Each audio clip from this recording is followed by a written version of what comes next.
Hi everyone. This is the Building Brain Awareness Talk series. Today we have Dr. Joseph Barsuglia.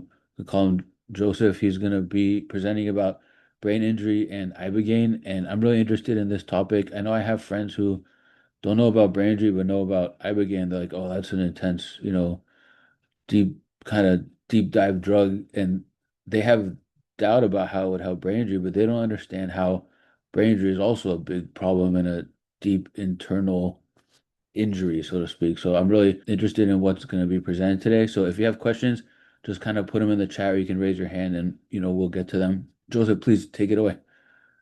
Great. Yeah. Thank you, Dan, for having me. Thank you for this platform to help yourself and help everyone else that's navigating this challenge. Um, I'll go through this. And as I mentioned, the slides are in the chat so people can download them and use them as a resource for later. There's TMI, too much information in these slides that I'm not going to be able to go in full depth, but I'll skim over a lot of it just for time's sake and allow time for questions. My background is I'm a clinical psychologist trained in neuropsychology, primarily in the Veterans Administration Hospital. And I've worked in psychedelic therapy and research for over the last decade. I ran an Ibogaine clinic as a CEO, which was called Crossroads Treatment Center. And we were treating addiction patients and started seeing that veterans with brain injury were getting profound benefits. So we pivoted the clinic called The Mission Within now into working with primarily veterans, but we also work with athletes and other individuals, civilians who have had brain injuries and also psychiatric issues, depression, anxiety, post-traumatic stress. And we work with two psychedelics. We worked with Ibogaine and then another psychedelic called 5-MeO-DMT, which is a form of DMT that's found in the Sonoran Desert toad. It's a naturally occurring psychedelic, and we found the combination kind of a sequence protocol of Ibogaine first and then 5-MeO-DMT later in the treatment arc were very effective in working synergistically. I've worked in MDMA trials as a therapist, working with MDMA for post-traumatic stress disorder, and Iboga really healed me. I had neurologic Lyme disease, which I had to leave the VA because of. I had cognitive problems and fatigue and brain fog, and so I've taken Iboga dozens of times and Ibogaine to heal myself and really fell in love with the African tradition where it comes from. A lot of the groups that work with it are called Bwiti. The Bwiti practice in Africa is the traditional users of this medicine. They've used it for centuries or millennia. And I advise now a lot of companies, nonprofits, a lot of the Ibogaine work that started in Kentucky and Texas. Been involved in helping kind of as a background advisor to help shepherd and steward this so it comes forward in a responsible way. So please consider me a resource in this area. And my wife and I work together. My wife ran a psychedelic retreat company called Psychedelic Journeys, where we were doing Iboga retreats in countries where it's permitted and not scheduled. So I want to do just kind of a quick crash course on Ibogaine and then dive into how Ibogaine can help traumatic brain injury and brain injuries more broadly. So Ibogaine comes from Iboga, this plant. You might think of like THC comes from cannabis, like Ibogaine is one of many alkaloids in the Iboga plant. And it comes from a spiritual tradition. Gabon in Africa is known as the Tibet of Africa because of its spiritual heritage. And it's considered, the plant Iboga is considered like an extension of God's spirit. So it's like they take the plant to talk to God in a way, to get spiritual information. And the word Iboga comes from a traditional word, bogaga, which means to take care of or to care for. So in its essence, it's a therapeutic, has a therapeutic characteristic. And it's taken to kind of simulate a death and a rebirth or like an initiation to bring someone through an experience that is alike or akin to an ego death, where your sense of yourself kind of dissolves and you merge with a broader awareness of yourself and even the cosmos. And when you take Iboga in a traditional setting, you're doing purification or ritual baths to kind of prepare the body and the mind. And it's taken to connect with ancestors and to connect with a person's soul or their spiritual essence. And when they take Iboga, in many contexts, people are dancing, and the it's hard to dance on Iboga. It really weighs your body down. But the reason for that is to have a spiritual experience, but also be embodied and master your physicality or your body when you're in the depth of this experience. And it traditionally involves a lot of singing and collective dancing. And the point is to become like one heart. So taking it in a community setting so that the community becomes like one consciousness or one energy that is heart-based and heart-centered. Iboga, as I mentioned, it's a plant, but it can be processed and extracted down to ibogaine. It starts with the root bark, so the medicine is found in the bark of the root system, and you shave it down, and it can be consumed, as you see in the picture, just straight ground and put in the mouth and swallowed. Um, and then clinics now and over time have created an extract that can be dosed accurately based upon weight and milligrams per kilogram. And the full plant lasts a lot longer. It's like more like you're in it for about, can be 24 to 48 hours, whereas Ibogaine is a little bit shorter. Like the peak is about 12 hours with about a 24-hour recovery. So Iboga and Ibogaine are called the Mount Everest of psychedelics because of the physical challenge and because of how long it lasts. So it's, 3 to 4 times longer than psilocybin, for example. So it's administered in clinics now, dosed based upon people's body weight, milligrams per kilogram. People can microdose with it. There's medium level dosing that are being given for neurodegenerative conditions like Alzheimer's and Parkinson's, for older people that can't tolerate a strong psychedelic experience. And a lot of the clinics now are doing what's called a flood dose, like a loading dose, and then repeated dosing over like 7 to 10 days. So it keeps it active in the system, and you get the brain benefits of multiple doses and multiple exposures of the brain to the medicine. And most clinics now are not using ibogaine from Iboga, they're using it from another plant called Voacanga africana, which grows faster, it's more sustainable, it's not endangered, and you can take a compound from that plant and convert it into ibogaine. So almost every clinic that you see now, beyond Ambio, the clinical trials, they're using ibogaine from this other plant. So it's important to note because it's not threatening the African supply, which comes from the equatorial rainforest, and there's future drug development that's looking at making ibogaine from yeast or synthetic biology and other starting materials, so we don't have to rip all of this precious plant out of the jungle where there's like a limited supply. This is a clinic that I advise called Beyond, and this is kind of a traditional clinical setup, which most clinics look similar to this. So they try to make them comfortable and nice, kind of like a medical spa, salt lamps where it's soft lighting. If you're in this experience, to have more of a where it doesn't feel like you're in a dentist office with fluorescent lights, but it's more comfortable. But you will see, like in a hospital setting, someone has a heart monitor that's going to a central monitor that a practitioner can look at. There's an IV line where someone's getting IV fluids and magnesium, and ibogaine does have cardiac risk, so magnesium is given to help offset the potential of having a arrhythmia, which happens like maybe 1 in 3,000 people. But these precautions are set up this way to mitigate potential risk. And so this is someone lighting like an intention candle. They're making kind of a psychological intention of why they're taking ibogaine to help kind of guide the experience. And when you're in the experience, you can kind of guide it, and you can get access to psychological insight and information from sort of an expanded state of consciousness. And so these are some of the things that can come up in terms of what happens during ibogaine. Ibogaine is technically classified as a dissociative oneiophrenic. So dissociative, meaning it kind of puts you in an altered state. Ketamine is maybe one of the most commonly used dissociative drugs. And oneiophrenic comes from the root word of oneros, which is a Greek word that means to dream.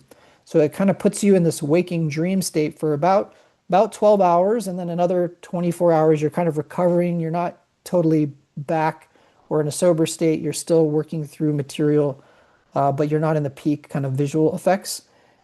The peak visual effects uh, can look like anything that comes up in a dream. It can be scenes or people or even things that are like kind of out there fantasy wise. Some people see cartoon like imagery. It can show up uniquely with Ibogaine when you close your eyes, the visions are most pronounced. When you open your eyes, the visions can be diminished.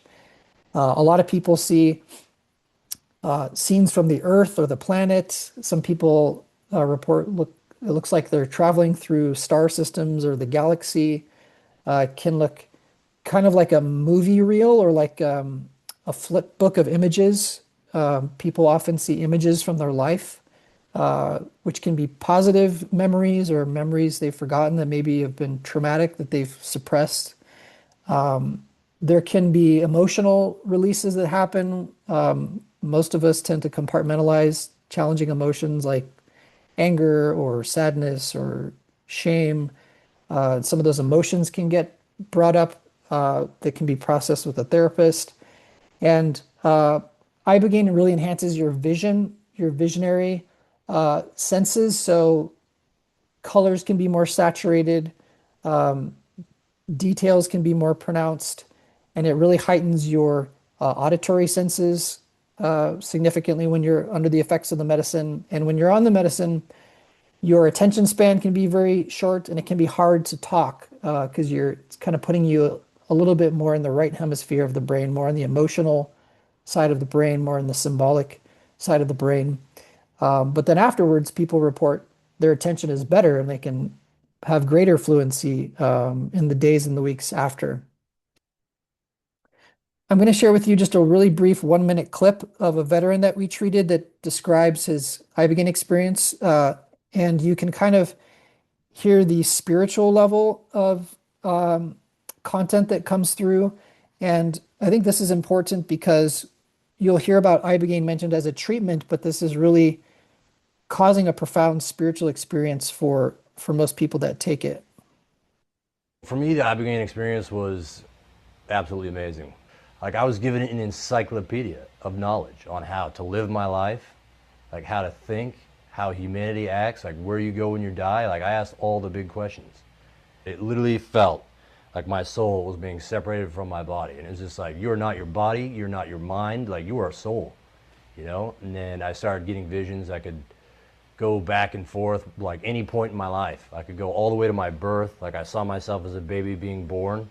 But I could literally see like the points in time that were causing me anxiety. And like the way that I dealt with them was like completely incorrect, you know? And like being able to see that and deal with it from a different perspective, like I think has really helped, you know? And I saw the guy come up to me and he like took all the anxiety, like a bunch of the anxiety, like the darkness out of my body, and it just like it dissipated into the sky, like, you know, like a bunch of stars. And it was just like, and I felt it like wash over me. It was just amazing, like one of the most amazing things ever. And I'll stop it there, but you can kind of hear the gravity or the magnitude of the spiritual side of Ibogaine. It's something that doesn't really come across in the headlines or even in the research yet, but this is kind of the human side of how profound Ibogaine can be. What's also common in Ibogaine is people will physically feel like their brain is being repaired or there's brain sensations happening. So these are some descriptions from some studies where a person says, what was happening in my brain was if all my neurons and synapses were firing and recharging and healing.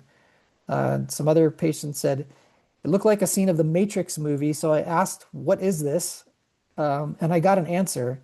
And this was funny. The answer was, this is your brain being reorganized.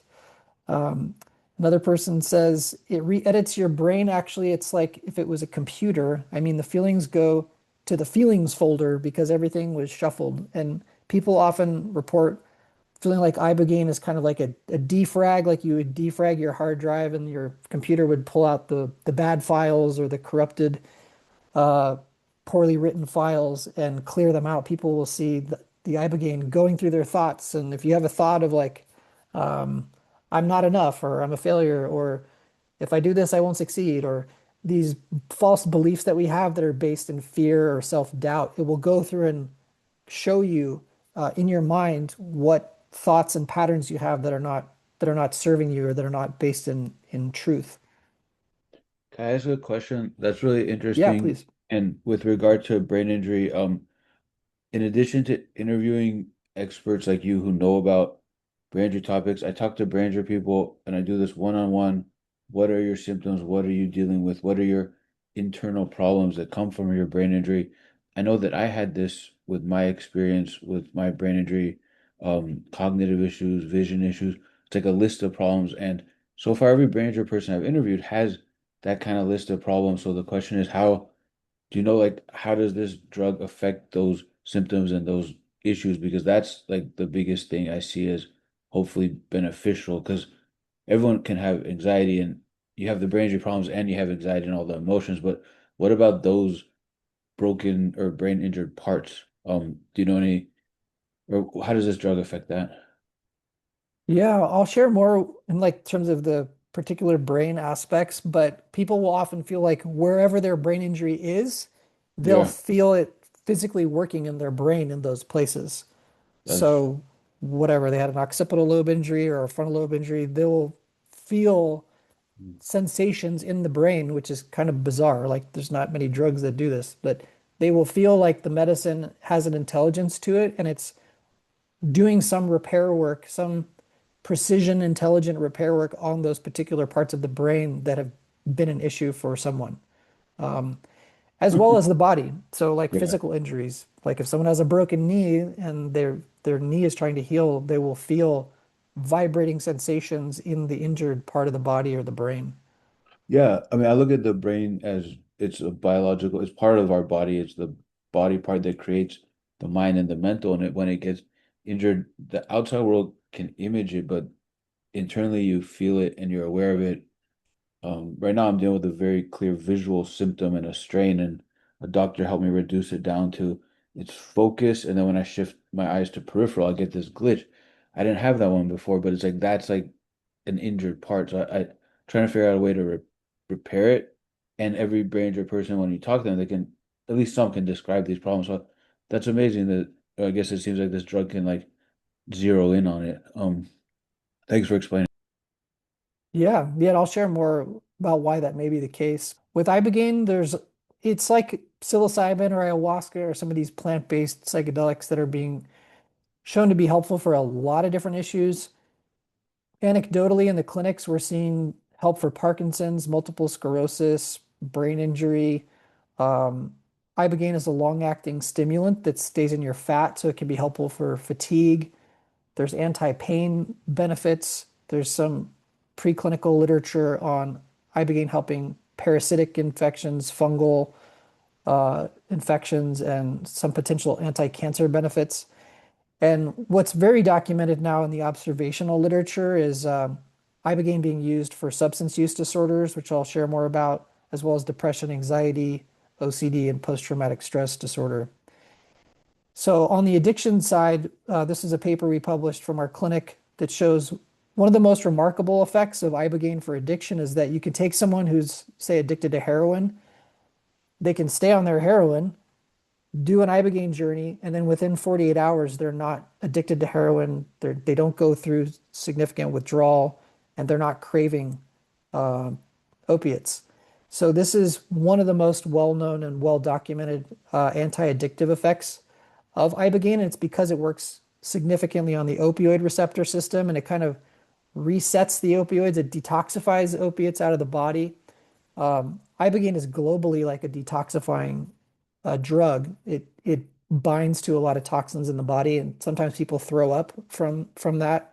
Probably half the people that take Ibogaine will throw up at some point, or feel like they're sweating out kind of toxins in the body. But this is why, like this recent Trump executive order came through. We have an opiate crisis, a fentanyl crisis, and Ibogaine is a potentially very therapeutic agent for addressing opioid withdrawal. And then it has anti-addictive effects for, it's been documented for alcohol use, for cocaine, even for sugar, sweet preferences in animal studies. Um, and it has anti-addictive effects for most of the commonly abused drugs in the US, such as alcohol, cocaine, methamphetamine, things like Adderall, heroin. So it's like one drug that has a complex spectrum of potential therapeutic effects in addiction.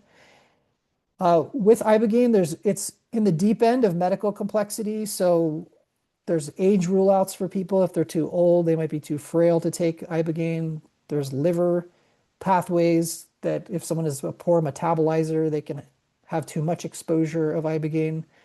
There's significant cardiac risks, which I mentioned. There can be arrhythmias. People do need to have an IV line in them when they're taking Ibogaine to receive magnesium and electrolytes, which prevent the cardiac issues. There's rule outs if people have psychotic disorders, seizures, severe gastrointestinal issues. Most people have to be off their antidepressants because there's a lot of drug interactions with Ibogaine. You have to stop drinking alcohol or taking amphetamines, even like Adderall, for a week because of the cardiac risk. And then when you take Ibogaine, you can get really imbalanced with your gait, and you can get ataxic, so you feel wobbly on your feet. So that's a risk for people if they have like motor issues. So it requires a medical team, and there's medical guidelines for how to do it. And I don't endorse people go to most clinics, only clinics that have been working for maybe like a decade or more that are following these guidelines because it's in the deep end of complexity in terms of the administration. So I want to get into how we think Ibogaine can help brain injury. So in recent news, just last month, Donald Trump advanced this executive order that included elements of Ibogaine in the description. And it was funny if you saw this in the Oval Office. He was describing Ibogaine and he read some statistics about how Ibogaine can help depression and anxiety. And then he says, "Where can I get some? Does anybody have some?" It's kind of funny, interesting. And so in this executive order, Ibogaine was the only drug that was specifically named, even though it applies to psychedelics broadly. And this executive order was meant to fast track and accelerate approval process because psychedelics have been uh, kind of suffered from the bureaucratic issues with the DEA and psychedelics being a Schedule One drug, and researchers can't research Schedule One drugs. It's very complex. And they opened up a right to try pathway so that if a drug is shown to be efficacious, that patients could legally access it even before it's approved by the FDA, which is not previously the case. It allocated 50 million in funds for state research. There's a lot of states that are sponsoring Ibogaine bills, like Texas and Oklahoma and Tennessee have passed these Ibogaine bills. There's, I think, one in Mississippi.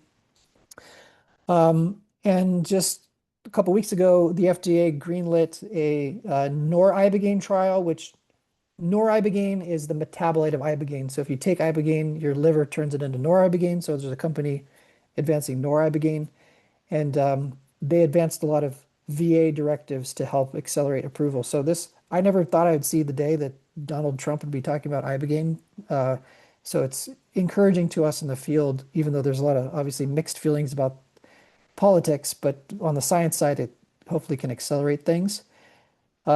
Sergey Brin, the founder of Google, put I think 10 or 15 million dollars into a biotech company to advance Ibogaine for brain injury called Sonera. There's military groups like even in Ukraine experimenting with using Ibogaine to treat brain injury. So this is spread pretty far and wide pretty quickly. These are the current companies that are advancing Ibogaine and Ibogaine related molecules. Some of the molecules are derivatives of Ibogaine that have been engineered to be safer on the heart or the cardiac safety profile. And they're being advanced mainly for addiction, but Sonera, the second company there, is the one that Sergey Brin put put money into to advance for brain injury. Do you think that these derivatives, and you were talking about the different forms of ibogaine from different plants, do you think they're all, I guess, safe and equally effective? I'm kind of a plant person in the sense of I believe in the natural botanical matrix and the entourage, kind of like cannabis. We saw the synthetic cannabis drugs don't work as good as cannabis. Yeah. Um, and so there's over 30 alkaloids in the plant. So I think in the long arc of history, the plant itself is going to be shown to be the most efficacious, but it's incredibly hard to get a plant through the FDA. And Western medicine likes single molecules and precision. And I think it's still early. We don't know. A lot of these new psychedelic Ibogaine versions haven't been tested even in humans yet. So the jury's still out. I think they'll be much better than like antidepressants or like, Adderall or things like that that people are using for mood and focus. Yeah. But yeah, we still need to see. Um, and so Nolan Williams was a professor at Stanford who did the first structured brain injury studies. And this is what he said about Ibogaine, that no other drug has been able to alleviate the functional and neuropsychiatric symptoms of traumatic brain injury. Ibogaine is the most sophisticated drug on the planet, and the results are dramatic. We intend to study this compound further. And I'm going to show the results from the Stanford study, which I think are the most robust that were done in Navy SEALs and Special Operations Forces veterans who had primarily like repeated concussions, blast exposure, significant cognitive dysfunction, and psychiatric symptoms from being exposed to repeated head injuries from blasts as well as like direct impacts on the brain. So we think about brain injury. There's a dozens of different ways you can be brain injured and how injuries can show up. On the left, I think is what Ibogaine in my experience from seeing patients and in the literature, what I think it can help, and then on the right side or the other side, what it likely could not help. So I think Ibogaine for brain injuries can be helpful for more chronic TBI. Generally, people in the acute phase are not being given Ibogaine because of the swelling, bleeding, potential risks. It hasn't been done that much in the field where someone has had a brain injury and then immediately gone to Ibogaine. It's usually being administered 6 months to a years after the initial injury. Hypoxic injuries, repetitive concussions that could turn into CTE, like in sports injuries, diffuse axonal injury where the white matter has been sheared in the brain, which can happen from a lot of different kinds of injuries, potentially toxic substance-related brain injuries. We see this with people that have substance-related brain injury, like from alcohol or amphetamines, reporting benefit from Ibogaine.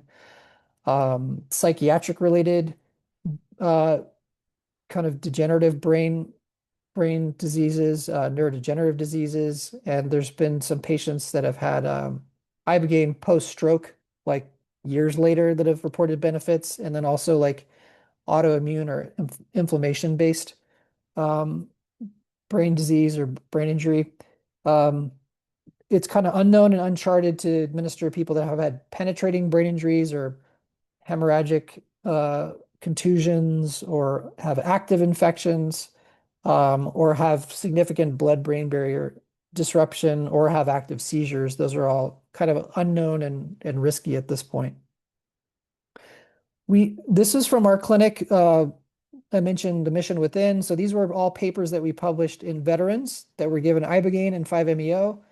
And this was the first signal that we were seeing that Ibogaine was helping concussive symptoms and cognitive functioning. So we were giving this protocol and these veterans were reporting, they were essentially disabled, couldn't work because of their cognitive issues. And they were starting to report that their memory, their executive functioning, their focus, attention was getting better from the baseline to follow-up. So these were just survey-based studies.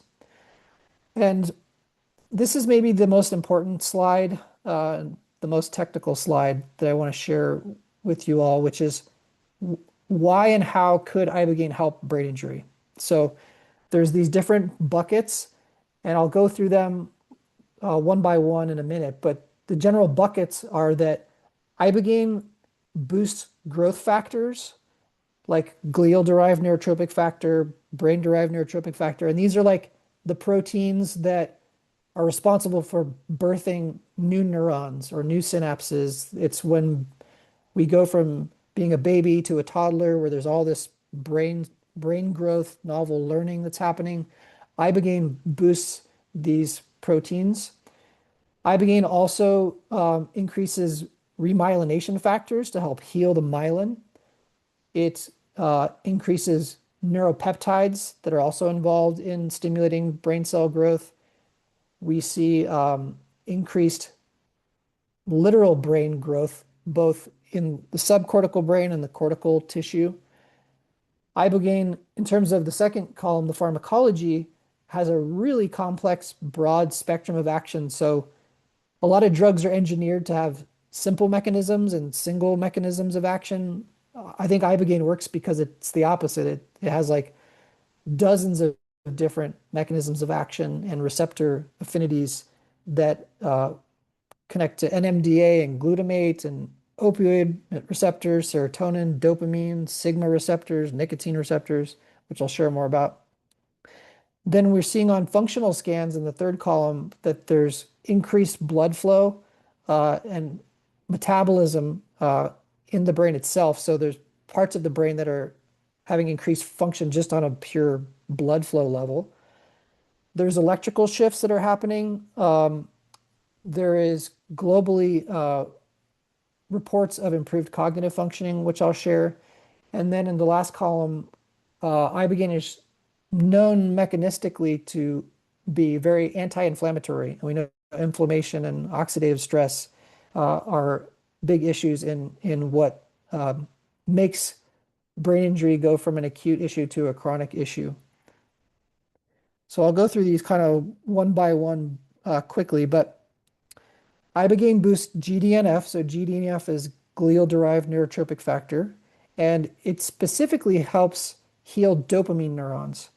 And dopamine neurons are some of the most sensitive and easy to injure neurons in the brain because they're very long track fibers and they can be easily sheared, like in diffuse axonal injury or in head injuries like car crashes or where the brain accelerates and decelerates too quickly. These long track dopamine fibers you can have micro tearing in the neurons. And so Ibogaine, particularly in boosting GDNF, helps to heal dopamine related neurons. And there's a lot of literature on this. And these are some of the structures that we see that Ibogaine helps to boost blood flow as well as boost GDNF in these being the putamen, the nucleus accumbens, the substantia nigra, which is impacted in like Parkinson's disease or boxers who have head injuries, and the ventral tegmental area. And these are areas that produce dopamine and are heavily reliant on dopamine. And we know dopamine helps with like a lot of things, but primarily with like attention and focus, which are obviously big issues with brain injury. On the myelin repair side, there's some preclinical studies with rats with Ibogaine that show that Ibogaine helps to boost these myelin proteins in the internal capsule, which is kind of this in the base connected to the basal ganglia, which is this deep brain structure. And there's these white matter tracks. It's kind of like the spider web coming out from these central brain structures. And it's kind of the foundation in the brain for attention, as well as the interconnection between different brain structures and the outer cortex. So it's kind of like the information superhighway of white matter tracks going through all these dopamine structures. So there's some evidence that Ibogaine could help heal the myelin in these deeper brain structures. This is a dramatic case study to the point of the myelin repair. We know in multiple sclerosis, it damages the myelin and the white matter in the brain. And this was a patient who took Ibogaine at my friend Jonathan's clinic called Ambio.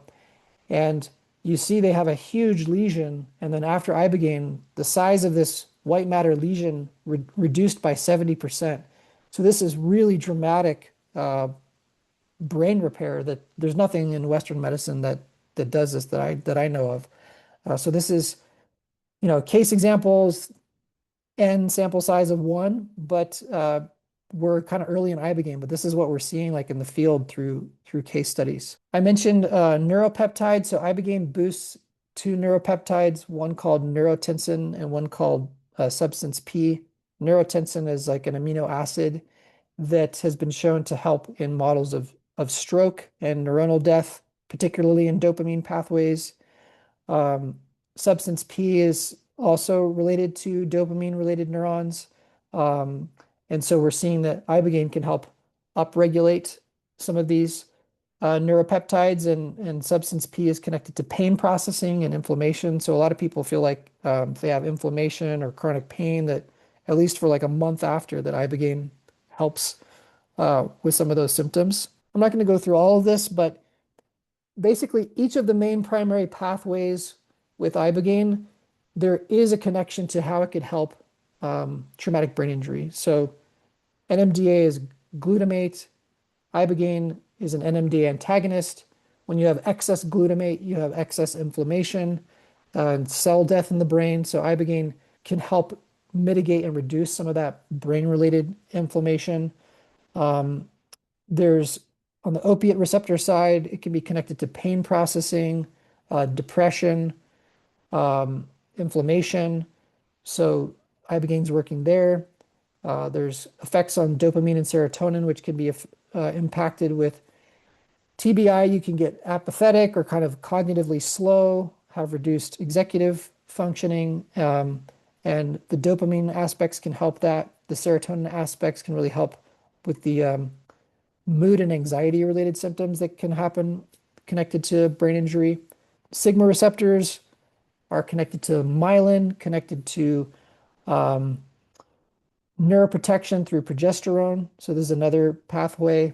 And then there's connection with nicotine acetylcholine receptors. Acetylcholine, nicotine are connected to different cognitive aspects of attention and learning and memory. So it's working really complex on a number of different receptor pathways. This was an article published by a colleague of mine, Tanya Calvi, in South Africa, and she kind of made a visual map of the different ways that Ibogaine could help with remyelination in the brain through some of the mechanisms that I mentioned, the NMDA, sigma, opioid receptors, brain-derived neurotropic factors, immune modulation that help restore myelin and help mitigate some of the excitotoxicity or the kind of inflammation that can persist in brain injury. These studies coming out of Stanford are very remarkable. So I mentioned earlier, these are the data I'm going to show you. So in this cohort of about 30 special operations veterans, they looked at post-traumatic stress, depression, anxiety, cognitive function, and they found significant reductions in everything they measured. This is a PTSD scale on the left. And they found increased brain volume on the outer cortex as well as the inner cortex, or inner brain structures. I'm going to show you more about that in a second. But what they found was remarkable was reduction in brain age. So this cohort, their brains reversed age. They got 1.3 years younger from pre-treatment to 1 month after. Nolan Williams, he called this the Benjamin buttoning of the brain, or the reversal of brain aging that we haven't really seen in medicine yet. So in that study, they found increased brain volume, meaning like new brain cell growth in the frontal lobe and this orbital frontal cortex areas, in the parietal lobe, temporal lobe, occipital lobe. A lot of it was lateralized to the right hemisphere, but essentially all on the top image, these are the areas that had increased brain volume growth. And then inside the brain, there was increased volume in the cerebellum, and in the basal forebrain and the ventral diencephalon. So these areas that you see lit up in yellow, orange, and red. A transient increase in the right hippocampus, and then decreased volume in the left caudate, which was interesting. They thought this had something to do with the reorganization of the allocation of dopamine processing. What they saw cognitively was improvements post-Ibogaine in processing speed, executive functioning across all domains of executive functioning. On the attention side, they found greater accuracy, but a little bit slowed reaction time, which they interpreted as having reduced impulsivity, increased visual and verbal memory, no change in language, and no declines after Ibogaine. So essentially global improvements in these areas. This is same cohort, same study, just looking at blood flow. So they saw increased blood flow in the cingulate cortex, which is involved a lot in emotional processing. Um, the insula, the planum polari, the orbital frontal cortex, and the putamen. So these are all areas that have a lot to do with impulse control, um, self-control, emotional regulation, self-awareness. Um, and they found in the network analysis, um, in terms of connectivity of networks, uh, a reduction in the link between the amygdala, which is the fight or flight fear center, and the prefrontal cortex. So they interpreted this lessening of tightness of the network as what was responsible for dampening fear responses from post-traumatic stress. So if you're loosening the connection between the fear center and the prefrontal cortex, you're kind of quieting that incoming fear signal. And then an increase in the dorsal attention network and the hippocampus, suggesting um, improved integration of attention and memory, which is common in post-traumatic stress and TBI, where traumatic memory or past experience is intruding into attention. This was another brain scan that we published. This is the first human brain scan before and after Ibogaine in a veteran with alcohol use disorder, but just to show you where there's increased blood flow after Ibogaine. So the red and the white are areas of increased blood flow, and we see a lot of increased blood flow in some of these central regions, which is the caudate and the putamen, and the uh, occipital area, a little bit into the parietal area, and then the cerebellum. Um, and so these are areas that are uh, very deep in the brain. Occipital lobe responsible for visual processing. The parietal lobe does a lot of like sensory integration. The cerebellum uh, can be have a lot to do with attention and motor functioning. Um, but it seems that Ibogaine kind of stabilizes some of the root structures of the brain, some of the deepest structures that are responsible for attention, focus, and mood. And this is just a graph of these regions that we saw of increased uh, blood flow in the cerebellum, occipital lobe, and the putamen and caudate, which are dopamine-related structures. From the same study in Stanford, this is a shift of where some of the electrophysiology signatures have shifted in the brain. So what they found was high beta frequencies shifted from more from the frontal lobes back to uh, more posterior in the brain. So they interpreted this as kind of a dampening of overactive high frequency in the frontal lobe, because a lot of times we suffer because we're trying to use our frontal lobes to control and manage things.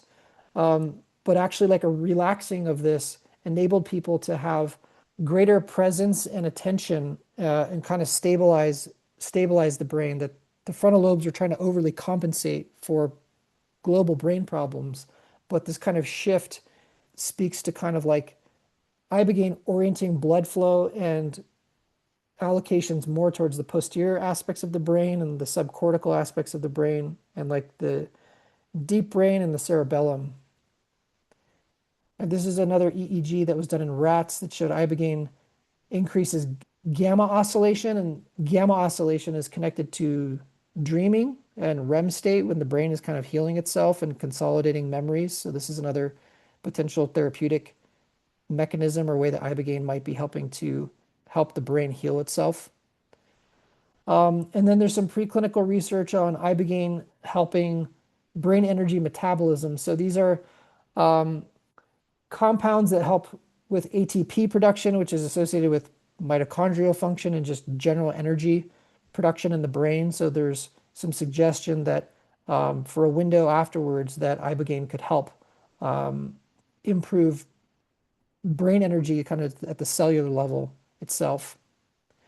And these are resources that I want to share with you for future exploration. There's an Ibogaine podcast called Ibogaine Uncovered that has scientists and patients. You'll find people that had TBI from sports injuries, veterans, This is a book of patient stories that have firsthand accounts of people's experience. Um, Jonathan Dickinson is a colleague of mine. He's probably one of the most prolific Ibogaine practitioners and researchers. He's wrote a book that's coming out in a couple months, or actually in September. Um, that's probably going to be one of the most definitive books on Ibogaine. This nonprofit, Blessings of the Forest, my wife and I support. They grow Iboga in Gabon and help protect traditional communities. One of the best movies that's come out about Ibogaine so far is called In Waves and Wars on Netflix, and it follows several veterans who had brain injury and alcohol use disorder and did Ibogaine, and it shows like cool like CGI animations of their journeys and what how they describe their journeys. These are the medical guidelines for Ibogaine, and then these are some clinics that I recommend. Beyond in Cancun, who I'm an advisor to, Ambio's on the west side of Mexico, in the Baja region, Mission Within is focused on veterans, also on the west side of Mexico, and Beniva is in Brazil. So hopefully, with all these executive orders and state programs, we'll be able to access Ibogaine maybe in the next 3 to 5 years. But for now, you have to unfortunately go out of the country to do it, which can be risky. But there are some clinics that have good reputations and are doing things in a good way. So I'll stop there. And you can download these slides on my website. So they're available. I skipped through a lot of them quickly and it's kind of dense and complex, but I wanted to kind of cram in as much science as I could in 45 minutes. So Thank you. Q&A. I appreciate the deep dive into the specific factors that are what is changing in the brain, and that data is pretty amazing. That's really I'm very interested in that because as I learned more about the brain after my brain injury to make sense of brain injury, it's like the brain is so complex and there's so many things happening. So that's some really amazing data. Firstly, thank you for the talk. It's really great. I work in neuro rehabilitation. I was just wondering on your opinion of psilocybin and whether you think it's got like similar potential because a lot of the mechanisms are the same, aren't they? A bit different. So if I had to pick one for brain injury, I would say Ibogaine is superior. And psilocybin does work on brain-derived neurotropic factor, nerve nerve growth factors, but not as substantially on glial-derived neurotropic factors as Okay. Ibogaine. And psilocybin has a stronger affinity for serotonin receptors. So, and a lot of these receptors are there are serotonin-based structures in the brain, but a lot of the effects of psilocybin are more in the outer cortical areas, whereas a lot of the white matter damage that happens with chronic TBI, sports injuries, um, tend to be more diffuse. Um, and Ibogaine, being an agent that works more on glial-derived neurotropic factors, I would say is more effective for certain kinds of brain injuries. I would say Ibogaine is also superior because it builds up in the fat, so it stores in the fatty tissue, and it's released for weeks or months. Whereas the half-life of psilocybin and how it's processed, it's metabolized a lot faster, so it's in and out of the system. There's an interesting paper from Gould Dolan, who is a Johns Hopkins professor, where she mapped psilocybin and ibogaine and how it opens this critical learning period. Yeah. And ibogaine does it like 2 to 3x longer than psilocybin. That said, I know of many people who've had tremendous benefit with brain injury with psilocybin, and there's companies advancing psilocybin for brain injury. I think it in the future it will be mapped to the patient and their symptom and their profile. And obviously, brain injury is complex and unique. So it's like who has what kind of injury and what kind of brain regions Yeah. and which psychedelic would help repair the brain for that person. Yeah. That's really helpful. I think like I was looking at it through the perspective of people might not be prepared for that sort of level of spiritual experience that Ibogaine brings on because of like the Yep. duration and obviously psilocybin I would imagine is more gentle but yeah that's thank you for that. Yeah, for sure. And I think there's for example, Ambio has a neuroregenerative program where they're treating old patients with like Parkinson's, ALS, stroke, and they use like half the dose and they do multiple repeated low dose. So they're not Ah, having okay. that super intense psychedelic experience, Yeah, the spiritual side of it. They might have some like increased insight or feel like they're talking to a higher self or something, but they're not like out in the cosmos. And I think in the future, low repeated doses of Ibogaine will be more amenable to the healthcare system. And then some of these new versions, they're not psychedelic, like Noribogaine, that company that I mentioned, Demerex, that it's not psychedelic. So you can take that and you're getting the metabolite of Ibogaine, but no psychedelic effects. interesting. Okay, thank you. Great question. If I may add, so I did my PhD studying how serotonin affects different populations of cortical parameter neurons in the rodent brain.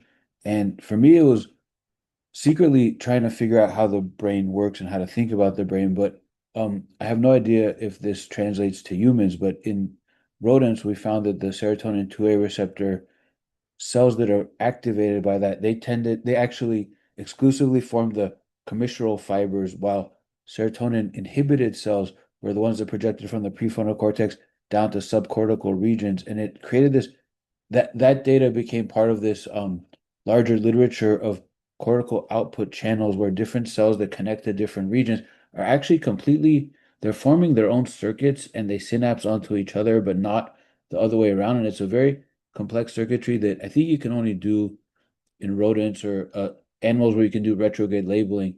So to answer Oliver's question or my thoughts on it is I think the psilocybin and 2A receptor activating drugs, they affect certain kind of circuitry in the brain, and it has a short, right, it has like a half-life where it's going to change what's activated and what's happening kind of in the moment and while the drug is there, while the vast range of what Ibogaine is affecting and how it's affecting it over time is a completely different, like the brain is like layers upon layers upon layers of connections with different receptors and different interconnectivity and the synaptic stuff. So yeah, it just seems like actually a rather different overall mechanism and effect. And so I find that fascinating. And with other drugs, they affect things differently as well. So yeah, I think from the outside it's like, oh, they probably are the same, but it's actually affecting the brain very differently. Um, there's a question in the chat about I'm interested especially in treating sensation of dizziness. While my balance is good, the internal sensation is dizzy, and I have tried everything now to try or basically looking for help on that level. And that's a really good example of these core brain injury problems that I've been talking to brain injury people about because it's like you can have this, oh, this part is off, this part is broken, injured, damaged in me. And yeah, so I guess the question is, would this Ibogaine help with that or any other thoughts on how to improve that?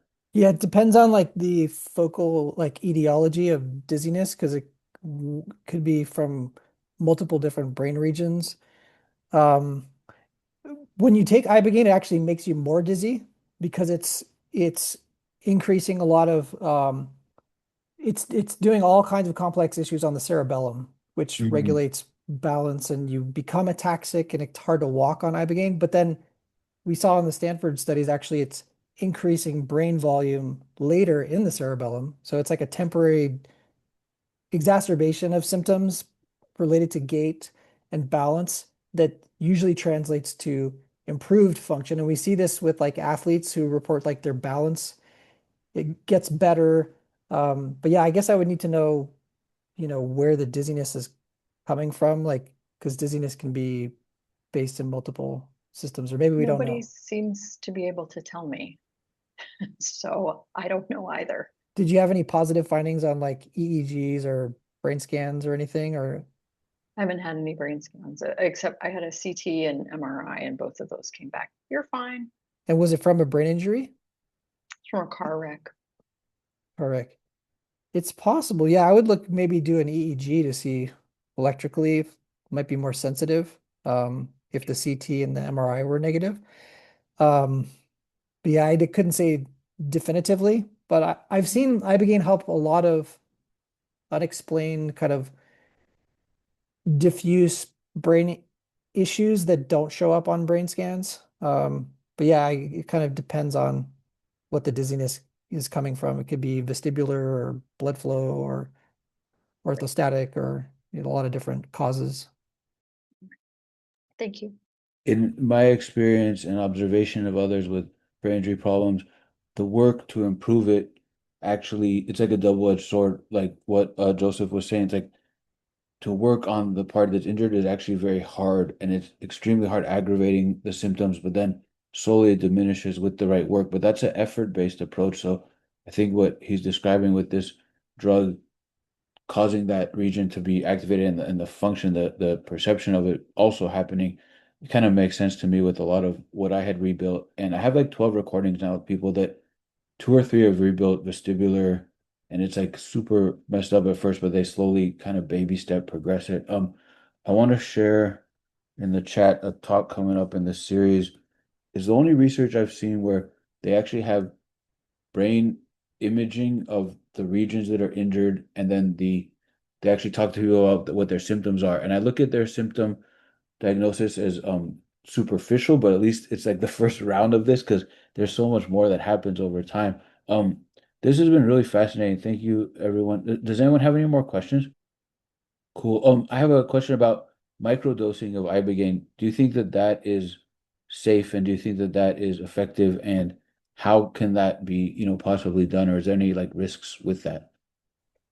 Microdosing is becoming really popular with different psychedelics, but Yeah. with Ibogaine, you still have the same cardiac risk Hmm. microdosing as you do at higher dosages because it builds up in your fat.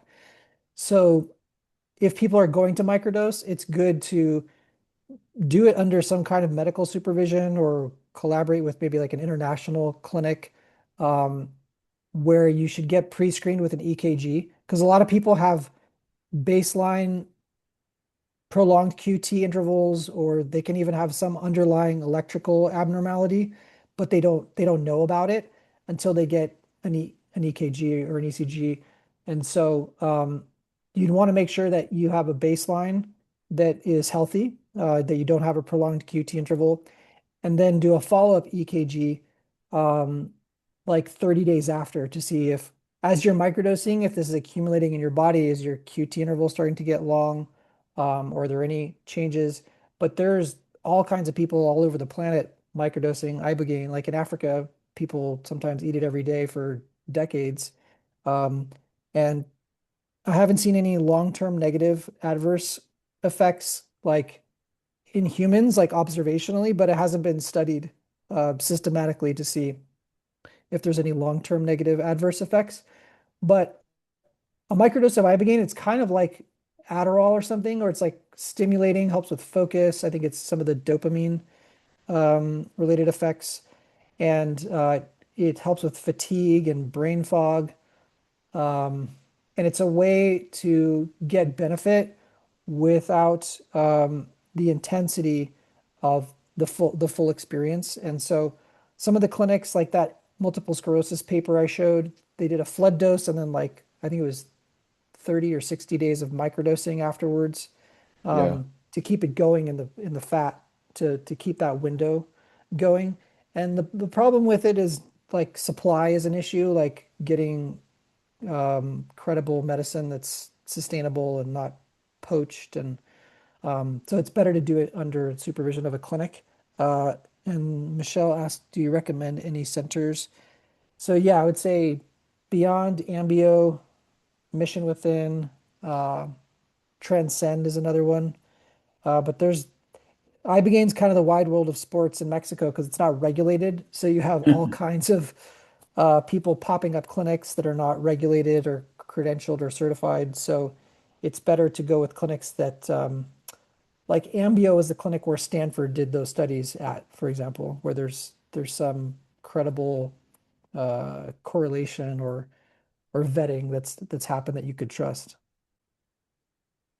Great. Thank you for sharing those. And yeah, so the slides are available through the links. You can reach out to me on my website to have a contact form if anyone has any questions. And yeah, thanks for inviting me. Thanks for having me. Yeah, It's an this honor was to really talk to awesome. you. And yeah, I'm gonna take a deeper look at all those slides, and it's amazing how much research is out there already. That's really cool. Okay. All right. Great. Thank Bye you. Take everyone. Thank care. you. Bye bye.